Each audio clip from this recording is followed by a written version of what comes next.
Welcome back to the Legacy Parenting Podcast. It's been a little bit of time since we've been having regular podcasts. We've been on summer break and had our summer series on the habits for the home, but we're excited to be back with you starting season 2. As we begin this new series, I thought it might be helpful to take a step back before we dive into this first habit. Over the past year, we've really been building a framework for thinking about parenting biblically. During our first year together, we spent our time exploring 4 foundational principles that shape everything we do at Legacy Parenting.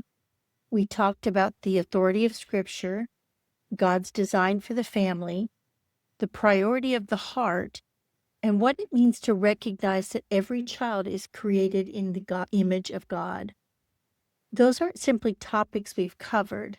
They're the lens through which I believe we should view every parenting decision we make. Then this summer, we turned our attention to habits, and we spent 6 episodes looking at why habits matter, how they're formed, and why they play such an important role in discipleship, which is what parenting is all about. If you've listened to those episodes, I hope they helped you begin thinking differently about the ordinary rhythms of your home. If you haven't had the opportunity yet to listen to them, I'd encourage you to go back and listen. They really do provide the foundation for what we'll be talking about over the next several weeks. Now, this fall, I'd like to build on that foundation by looking at a series of habits that Artios has chosen to emphasize this year. Although these habits are being highlighted within our Artios academies, they're certainly not limited to the classroom. These are habits that can be cultivated in every Christian home because they're part of the lifelong work of spiritual formation. So I thought it only appropriate to share them with you as well. What I appreciate most is that these habits weren't chosen randomly. They actually build on one another. And as I looked through the sequence, it struck me that they also tell a story of how character is formed over time. As parents, I think we often focus on the qualities we hope our children will have as adults. We want them to be courageous. We want them to be honest. We want them to show initiative. We want them to exercise self-control, and we definitely want them to stand firm in their faith. And these are all worthy goals. But have you ever stopped to ask how those qualities are actually developed? I remember when John and I sat down early on in our homeschooling journey, and we really mapped out what it was we wanted our children to have within their hearts when they were 18 and they left our homes. We felt this was necessary because character rarely happens all at once. It isn't produced by a single lesson or a good book or one meaningful conversation. More often, it's formed slowly through the repeated choices that our children make day after day and year after year. And that's one of the reasons that habits matter so much. Habits don't simply shape behavior. They shape the loves and desires and instincts of the heart. They become the pathways through which God forms our children into the people He is calling them to become. And that brings us to the progression we'll be following throughout this series of podcasts.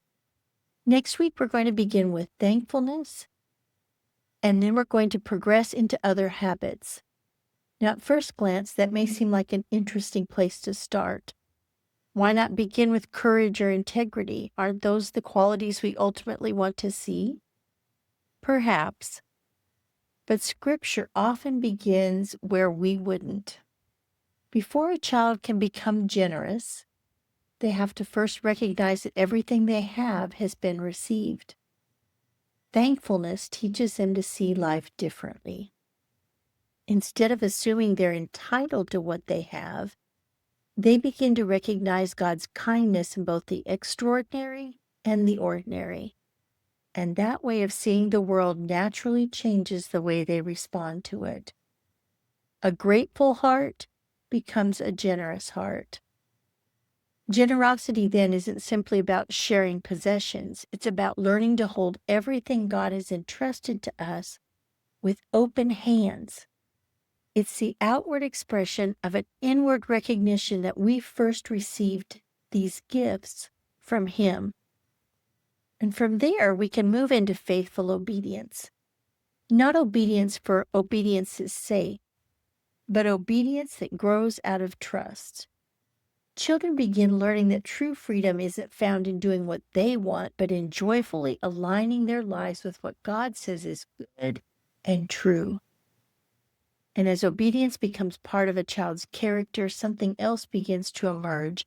They're no longer needing to be reminded of every responsibility. They begin taking initiative because what is right is becoming part of who they are. And that naturally prepares them for self-government, the ability to govern their own thoughts and emotions and words and actions rather than being ruled by them. Over time, those inward habits begin expressing themselves outwardly through integrity. Their words become trustworthy. Their actions match their convictions. These are fruits of the Spirit. They learn to become the same person in private that they are in public. And finally, those habits prepare them for courage, not the loud or dramatic kind that our culture often celebrates, but the quiet courage to remain faithful when obedience is costly. Now, when you step back and you look at these habits together, you begin to see that they're really describing the process of Christian maturity, sanctification, becoming more Christ-like. They're moving from learning to see God's gifts to responding faithfully, to living with increasing wisdom, self-control, integrity, and courage. It's a much bigger vision than simply helping our children develop good manners, better behavior, or learning to make their bed every day. It's the work of discipleship. As parents, we are invited to participate in that work, one ordinary day at a time. Not perfectly, not anxiously, but faithfully. God calls us to be faithful. And my hope is that through this series, you'll begin to see these habits not as another checklist to complete, but as practical ways to cultivate the kind of character that reflects Christ. We'll be bringing on other people, other mothers, other fathers, and we'll be having discussions about how to build these habits within our children and sharing our own experiences and the experiences of our guests on the podcast to help you see that it doesn't have to be done perfectly, just faithfully. Because the goal, we're not simply raising children who know what's right. We're raising young men and women who, by God's grace, will increasingly desire what is right, choose what is right, and have the courage to live it. So as we wrap up today's episode, I hope you'll take a few minutes to think about the bigger picture of your parenting. It's so easy to become focused on the next lesson, the next responsibility, the next activity, or the next behavior that needs to be addressed. But God is doing something so much bigger and so much deeper. He's using the ordinary, everyday moments of family life to shape both our children and us. In our next episode, we're going to begin with that first habit in this series, thankfulness. And we'll talk about why gratitude is much more than teaching our children to say thank you, and why I believe it provides the foundation for every other habit we'll discuss this year. Now, if today's conversation has encouraged you, I'd love to invite you to the Legacy Parenting website. There you'll find our Legacy Resource Center, where we've gathered articles, podcast episodes, recommended resources, and practical tools to help you parent with biblical wisdom and confidence. My desire is to provide resources that not only encourage you, but also equip you to disciple the hearts of your children faithfully. And if you haven't already, be sure to subscribe to the Legacy Parenting podcast so you don't miss the upcoming episodes in this series. And if you know another parent who would be encouraged by these conversations, I hope you'll share the podcast with them as well. And be sure to leave a review. Thank you for spending this time with me today. And remember, the goal isn't perfect parenting, it's faithful parenting. As we seek the Lord together and trust Him with the ordinary moments of each day, He is at work, shaping both our hearts and the hearts of our children.